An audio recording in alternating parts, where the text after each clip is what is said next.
¿Qué pasa, Petroheads? Hoy vamos a hacer una comparación detallada de los beneficios y desventajas de los motores refrigerados por aire, refrigerados por aceite y refrigerados por agua. Entonces, primero respondamos la pregunta: ¿por qué los motores necesitan refrigeración? Bueno, hay una manera muy sencilla de responder esa pregunta. Toma tus manos y frótalas entre sí.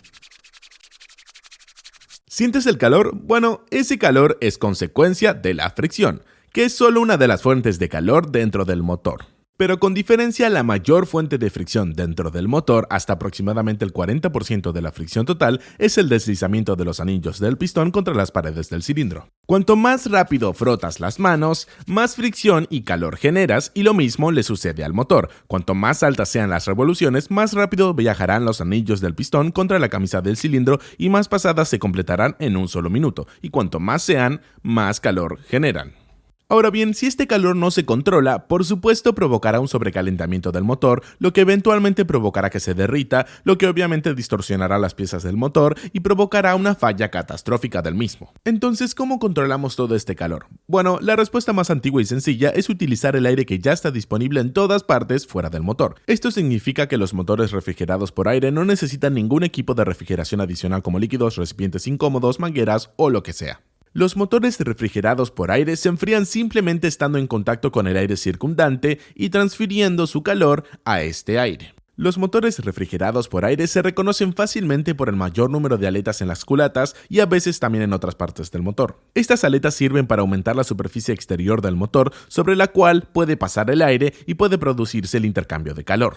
En otras palabras, al aumentar la superficie exterior, aumentamos el espacio sobre el cual el calor se puede distribuir y disipar. Conceptos básicos de la refrigeración por aire. Obviamente esto hace que los motores refrigerados por aire sean muy simples y tiene el potencial de hacerlos bastante livianos, su mantenimiento muy fácil y sus costos de producción bajos. Pero hay que pagar un precio por la simplicidad y el primer elemento de esa lista es el enfriamiento desigual. Si imaginamos un motor enfriado por aire en una corriente de aire, podemos ver que la parte delantera del motor efectivamente se enfría, pero la parte trasera del motor, que no está en contacto directo con el aire entrante, no se enfría tan bien.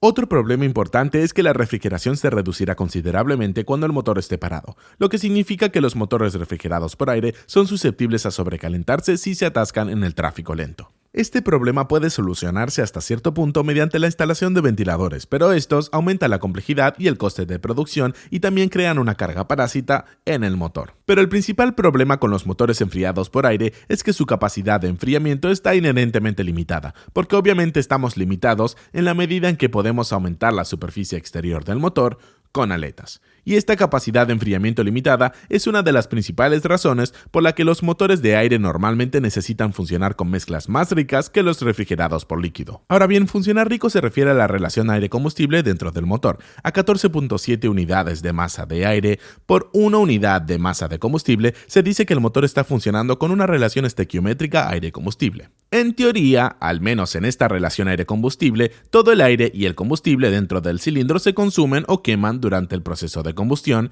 sin dejar exceso de aire ni combustible dentro del cilindro. Ahora, si añadimos más combustible y transformamos la relación aire-combustible a digamos 13:1, será una mezcla rica. 12:1, 11:1, incluso 10:1, todas estas relaciones aire-combustible son posibles dentro del motor dependiendo del motor, pero todas ellas son relaciones aire-combustible ricas y en teoría vamos a tener exceso de combustible en el cilindro en estas relaciones aire-combustible. En relaciones aire-combustible superiores a 14.7:1, por ejemplo 15:1, 16:1, 17:1, incluso 20:1, estamos configurados para funcionar con mezcla pobre. En teoría habrá exceso de aire dentro del cilindro en estas relaciones aire-combustible. Mientras más combustible introduzcamos en el cilindro, más frío va a funcionar el motor. Esto ocurre porque cuando se introduce combustible en el cilindro, este se transforma de combustible a vapor de combustible. Pero para que esto ocurra se necesita energía, y esa energía es calor. Por lo que cuando el combustible se vaporiza, absorbe una cantidad relativamente grande de calor de su entorno y esto luego reduce las temperaturas.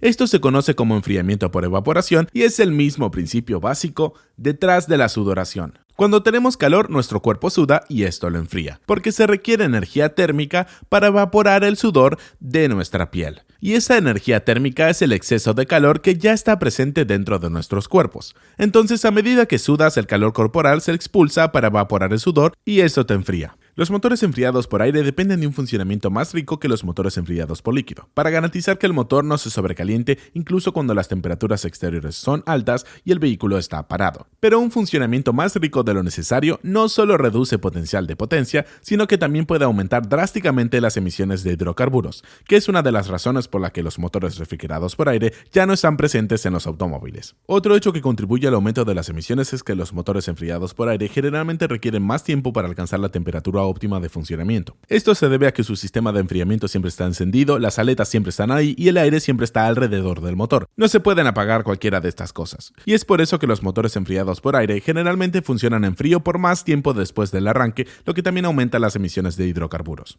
Entonces, la refrigeración por aire obviamente tiene sus límites, pero los ingenieros pronto se dan cuenta de que podrían superar estos límites aprovechando un líquido que ya está presente dentro del motor. La línea entre los motores enfriados por aire y los enfriados por aceite puede ser confusa, y esto se debe a que todos los motores enfriados por aceite también están enfriados por aire, y en casi todos los motores enfriados por aceite encontrará las mismas aletas de refrigeración por aire que puede encontrar en motores que solo están refrigerados por aire. La otra razón es que muchos motores refrigerados por aire, como los motores planos de 4 y 6 cilindros de Volkswagen y Porsche, también cuentan con un enfriador de aceite. Por eso algunas personas se refieren a ellos como refrigerados por aceite en lugar de refrigerados por aire. Pero se puede hacer una distinción clara. Un motor se clasifica como refrigerado por aceite no por la presencia de un enfriador de aceite, sino por el hecho de que una parte del aceite circula específicamente a través de canales dedicados con la clara intención de enfriar en lugar de lubricar el motor.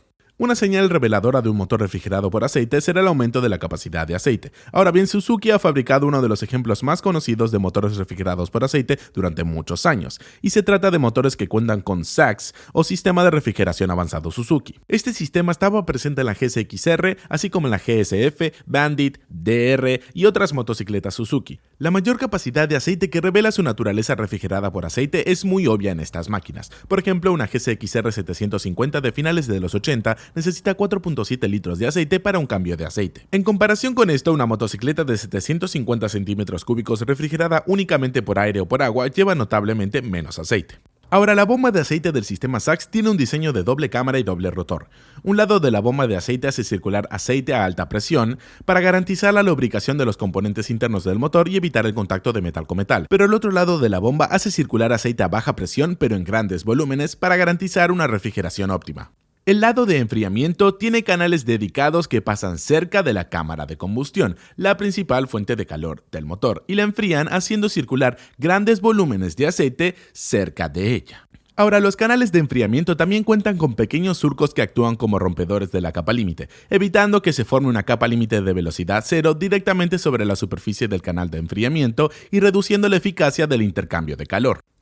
Después de esto, el aceite circula a través de un enfriador de aceite que es esencialmente un radiador, y un radiador es otro dispositivo que depende de una mayor superficie para maximizar el intercambio de calor con el aire que pasa a través de él y sobre él. Ahora, el aceite se distribuye a múltiples tubos delgados que pasan por el radiador, y estos tubos tienen una gran cantidad de aletas muy pequeñas adheridas. Ahora, el aceite transfiere su calor a los tubos, y los tubos lo transfieren a las aletas, y luego el aire enfría las aletas.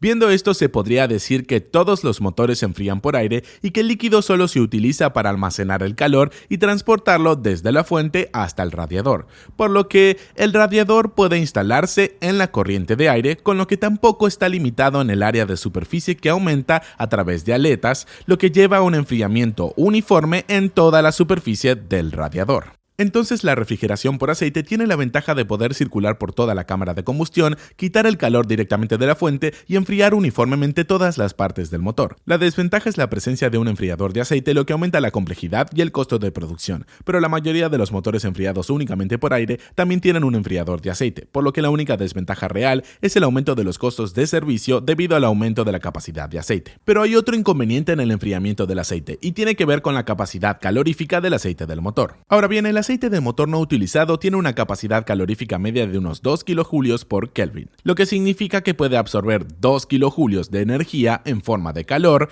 antes de que su temperatura aumente 1 Kelvin. El agua, por otro lado, tiene una capacidad calorífica de 4.18 kilojulios por Kelvin, lo que significa que puede absorber el doble de calor antes de que su temperatura comience a aumentar.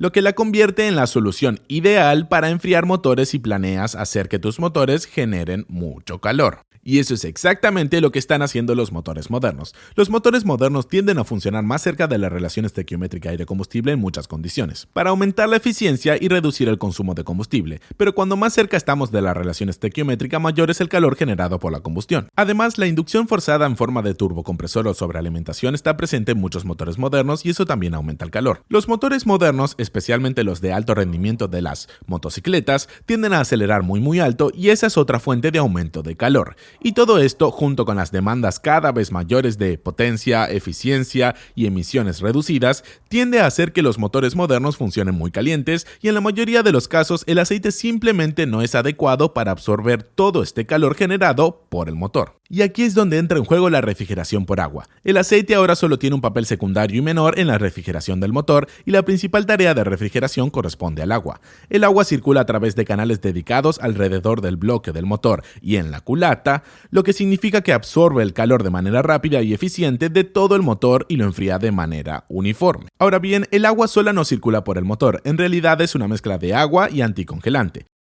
Como su nombre indica, el anticongelante evita que el agua se congele. Cuando el agua se convierte en hielo, se expande, por lo que si el agua se congelara dentro de un bloque de motor, probablemente lo rompería. El anticongelante también sirve como inhibidor de la oxidación y previene la corrosión que se produciría dentro del motor si se utilizara solo agua en el sistema de refrigeración. Para garantizar una circulación adecuada también es necesaria una bomba de agua, que normalmente es accionada por el motor a través de una correa, aunque en los vehículos más recientes la bomba de agua también puede ser electrónica, lo que reduce la carga parasitaria en el motor. Como en el caso de la refrigeración por aceite, el agua pasa a través de un radiador, y el radiador disipa el calor absorbido del motor al aire circundante. Otro componente clave de la refrigeración por agua es el termostato, que garantiza que el agua no circule a través del radiador hasta que el motor alcanza la temperatura óptima de funcionamiento. Esto reduce las emisiones y el desgaste del motor al reducir drásticamente el tiempo que tarda el motor en alcanzar la temperatura de funcionamiento. Entonces, la refrigeración por agua es con diferencia el sistema de refrigeración de motor más eficiente y capaz, y es por eso que los motores modernos lo tienen, pero el precio a pagar por ello son mayores costos de producción, mayor mantenimiento y mayor número de piezas necesarias para que la refrigeración por agua funcione. Y ahí lo tienes, las ventajas y desventajas de los diferentes sistemas de refrigeración del motor. Como siempre, muchas gracias por ver y nos vemos pronto con más cosas divertidas y útiles en el canal de Driving for Answers en español.